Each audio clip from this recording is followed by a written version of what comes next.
Hello students, जैसा कि पिछले कुछ वीडियो में मैं लगातार आपको रिलेशन चैप्टर पढ़ा रहा हूँ। एक्चुअली स्टूडेंट, जो भी आपने रिलेशन चैप्टर पढ़ा था वो क्लास 11th और 12th का कॉम्बिनेशन था। मीन्स वो रिलेशन जो मैंने आपको पढ़ाया था वो क्लास 11th और 12th दोनों के लिए था। आज स्पेशली क्लास 12th का चैप्टर रिलेशन है जिसमें आपको समझना है। स्टूडेंट, एक बात बहुत इंपॉर्टेंट अच्छा से मैं आपको बताना चाहूँगा कि जनरली जैसे आप लोग मैथमेटिक्स पढ़ते हैं तो कुछ चैप्टर जो क्लास 11th में है सेम चैप्टर क्लास 12th में होते हैं। ऐसा क्यों? जैसे क्लास 11th में आपका रिलेशन है, क्लास 12th में भी रिलेशन है। क्लास 11th में फंक्शन आपने पढ़ा है, क्लास 12th में भी फंक्शन आपने पढ़ा है। तो स्टूडेंट, ऐसा इसलिए होता है क्योंकि उसके कुछ पार्ट को क्लास 11th में पढ़ाया जाता है और कुछ बातें जो बच जाती है उसको वो लोग क्लास 12th में सिलेबस में रखे हुए। तो रिलेशन भी उनमें से एक है।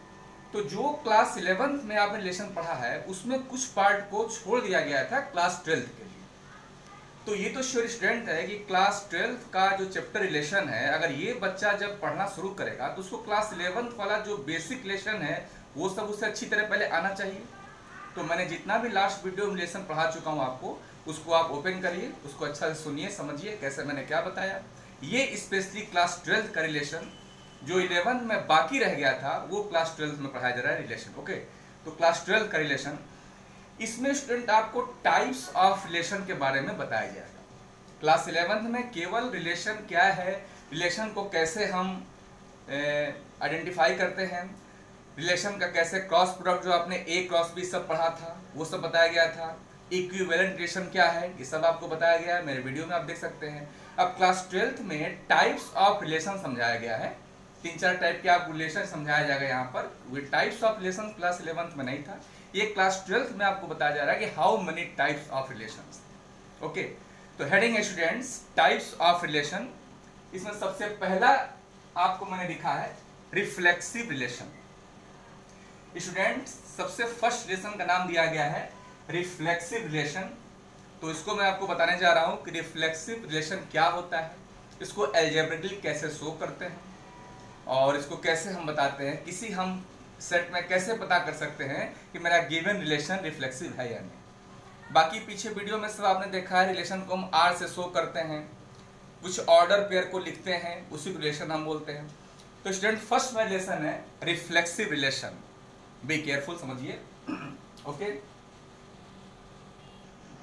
तो स्टूडेंट समझिए रिफ्लेक्सिव रिलेशन क्या डेफिनेशन है। एवरी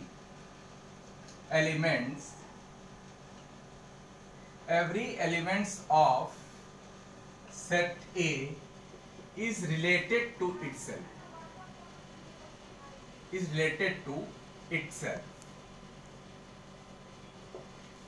सिंपल डिफिनेशन स्टूडेंट्स, एक लाइन का डिफिनेशन आपको ध्यान समझना है कि क्या बताया जा रहा है, क्योंकि बहुत अच्छा से आपको समझना है कि how many types of relation. और आपको एग्जाम में आता है रिलेशन कोई गिवन रहेगा और आपको उसको पहचानना रहेगा कि वो रिफ्लेक्सिव रिलेशन है। अभी आपको बताऊंगा सिमेट्रिक रिलेशन, तो आप कैसे उसको आइडेंटिफाई करेंगे ये बताना है। तो डिफिनेशन स्टूडेंट है every elements of set A is related to itself. इसका स्टूडेंट मीनिंग क्या है, एग्जाम्पल समझिए। एग्जाम्पल सपोज करिए एक सेट ए है जिसके एलिमेंट हमने लिख दिया है 1, 2, 3। ओके स्टूडेंट, ए एक सेट है जिसके एलिमेंट्स 1, 2, 3 गिवन है। तो डिफिनीशन हमारा है कि एवरी एलिमेंट्स ऑफ सेट ए। अब सेट ए है या सेट बी है, मींस कोई भी सेट जो गिवन है। अब यहाँ ए का मतलब यहाँ कोई ऐसा नहीं कि सेट ए की ही बात करें, मतलब जो भी सेट गिवन है हमने यहाँ लेट कर लिया कोई एक सेट ए है, तो ए का हर एलिमेंट अपने आप से रिलेटेड हो, लिखा है ना, रिलेटेड टू इटसेल्फ। स्टूडेंट्स, इस बात को अच्छी तरह समझिएगा। अपने आप से रिलेटेड का मतलब क्या हुआ। अब रिलेशन को अगर हम आर से शो करें और इसका हम ऑर्डर पे लिखने जा रहे हैं, हमने स्टूडेंट लिख दिया 1, 1, दूसरा ऑर्डर पे लिख दिया 2, 2 और थर्ड ऑर्डर पे लिख दिया 3, 3। अब मेरे को ये आइडेंटिफाई करना है कि गिवन रिलेशन जो आर हमने रिलेशन को शो किया, इसके ऑर्डर पेयर 1, 1, 2, 2, 3 लिखे हैं। अब ऑर्डर पेयर वगैरह ये सब क्या होता है ये तो आपको सब पीछे बताया गया है। ऑर्डर पेयर का मतलब जो भी elements, first component, second component, इसका फर्स्ट कंपोनेंट 2, सेकंड कंपोनेंट 2, मतलब ये ऑर्डर पेयर जो आपने रिलेशन में लिखा है। तो देखिए कि क्या इस सेट ए की ये बात को वेरीफाई कर रहा। सेट ए का जो भी एलिमेंट है ये अपने आप से रिलेटेड है। मोटे तौर पर स्टूडेंट या अदर वर्ड में अपने आप से रिलेटेड का मीनिंग होता है कि सेम कंपोनेंट को रिपीट। जैसे 1 है तो 1 अपने आप से रिलेटेड कब होगा? जब 1, 1 लिख देंगे। Okay student. अब 2 अपने आप से रिलेटेड कब होगा? जब 2, 2 लिख देंगे। ये एलिमेंट 3 अपने आप से रिलेटेड कब होगा? जब 3, 3 लिख देंगे। तो यहां पर ये गिवन रिलेशन मेरा रिफ्लेक्सिव रिलेशन है कि नहीं, ये पता करने के लिए हमने ये देखा कि सेट ए के एलिमेंट अगर 1, 2, 3 है तो क्या ये तीनों एलिमेंट अपने आप से रिलेटेड है? तो यहां आंसर आपने दिया यस सर है, क्योंकि 1, 1 से रिलेटेड है, 2, 2 से रिलेटेड है, 3, 3 से रिलेटेड है। अदर वर्ड में एक ही एलिमेंट मतलब दोनों कंपोनेंट अगर सेम है तो वो मेरा रिफ्लेक्सिव रिलेशन कहा जाएगा। जो सेट ए का एलिमेंट दिया है वही 2 बार हम रिपीट करें, 1, 1, 2, 2, 3, 3, मतलब वो अपने आप से रिलेटेड हो गया। इसका मतलब स्टूडेंट क्या है? रिफ्लेक्सिव रिलेशन है। ओके स्टूडेंट, तो लिखेंगे here all elements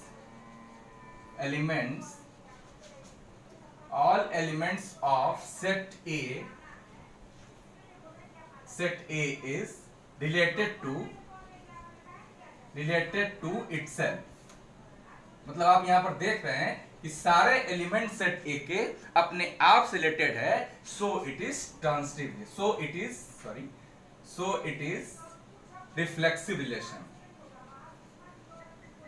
okay student, reflexive relation. Okay student, अब यहां पर एक बहुत इंपॉर्टेंट बात बताना चाह रहा हूं। सपोज करिए आपने आर जो रिलेशन यहां पर लिखा है 1, 1, 2, 2, 3, 3। सपोज करिए स्टूडेंट एक एलिमेंट यहां पर 4 भी होता, तब क्या होता भाई? 1, 1, 2, 2, 3, 3। अगर 4, 4 होता है तो अगर यहां 4 एलिमेंट्स होता तो हम यहां लिख देते 4, 4। मतलब सेट ए का ऑल एलिमेंट्स अपने आप से रिलेटेड होना चाहिए। ये बहुत इंपॉर्टेंट बात है। एक और बात, यहां अगर कोई हम ऑर्डर पेयर अगर लिख दें, सपोज करिए 1, 1, 2, 2, 3, 3, अगर हम कोई आगे और ऑर्डर पेयर कुछ भी लिख दें, सपोज करिए मैंने लिख दिया आपको 4, 5, तो यहां पर क्वेश्चन ये उठता है कि सर अगर हम इसी में एक हम 4, 5 लिख दें, या मेरा मन हो 6, 7 लिख दें, या एनीथिंग हम कुछ लिख दें, 9, 10 लिख दें, तो क्या वो रिलेशन रिफ्लेक्सिव रिलेशन है? बहुत स्टूडेंट ध्यान से कंफ्यूजन को दूर करना है। देखिए डिफिनीशन है कि जो सेट ए गिवन है उसका ऑल एलिमेंट्स अपने आप से रिलेटेड होना चाहिए। ओके, तो भाई 1, 2, 3 है तो अपने आप से रिलेटेड, तो 1, 1, 2, 2, 3, 3 हो गया। अब इसके बाद कोई और ऑर्डर पेयर आ जाए तो उसमें हमको कोई परहेज नहीं, means that is also reflexive relation. क्योंकि मेरे पास ये बात बस मेरी वेरीफाई होना चाहिए कि जो सेट ए में एलिमेंट्स है वो रिपीट होकर लिख जाए, उसके बाद कोई भी ऑर्डर पेयर हम लिख दे, 5, 6 लिख दे, 7, 8 लिख दे, नो प्रॉब्लम, वो मेरा रिफ्लेक्सिव रिलेशन हो जाएगा। ओके स्टूडेंट, इसको नोट कर लीजिए जरा।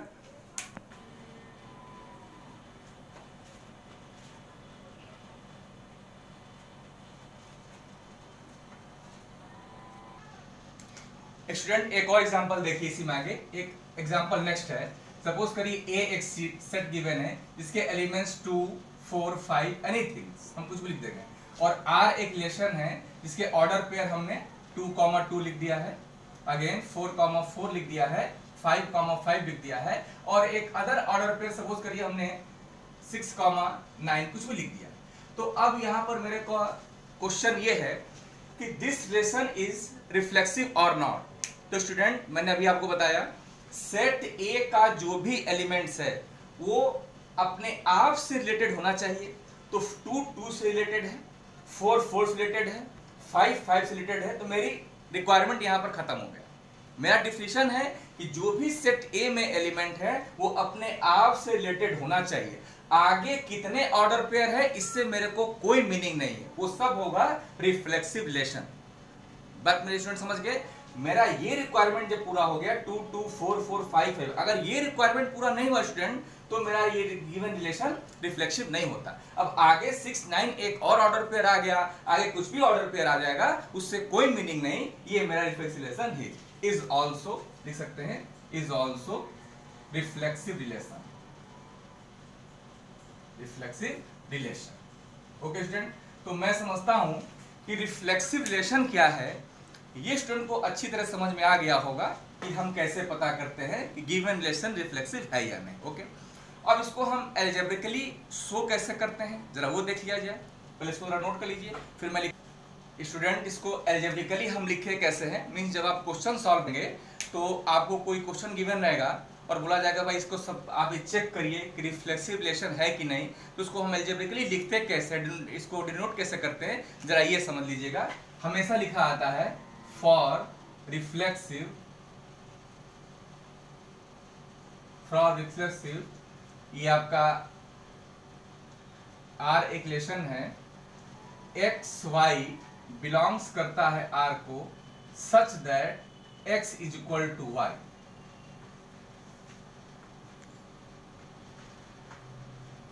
स्टूडेंट इसमें जब भी याद रखिएगा स्टार्टिंग कहां से करते हैं कि रिफ्लेक्सिव रिलेशन के लिए एक्स वाई मतलब एक ऑर्डर पेयर एक्स वाई है, ये बिलोंग्स करेगा आर को, मतलब ये आर रिलेशन को ये एक्स वाई बिलोंग्स करता है, मतलब ये ऑर्डर पेयर भाई रिलेशन होगा ना।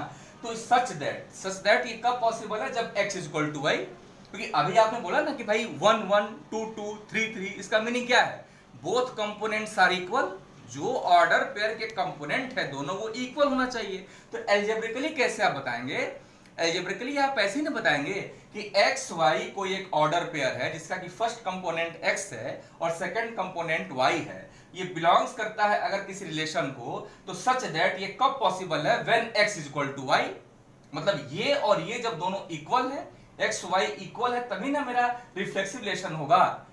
स्टूडेंट समझ में आया है? तो जैसा अभी आपने पढ़ा, तो आप ये भी कह सकते हैं कि x x बिलोंग्स करता है, मींस आप लिख सकते हैं मींस ऐसे भी कि x कॉमा x ये बिलोंग्स करता है किसी रिलेशन को। अब x कॉमा x मैंने दोनों सेम शो कर दिया, क्योंकि जैसे मैंने पीछे आपको बताया कि भाई उसका सेम होना चाहिए, इटसेल्फ रिलेटेड टू इटसेल्फ होना चाहिए, जैसे 1 1 2 2, तो आप लिख सकते हैं कि x कॉमा x बिलोंग्स करता है r, या आप लिख सकते हैं y कॉमा y बिलोंग्स करता है r।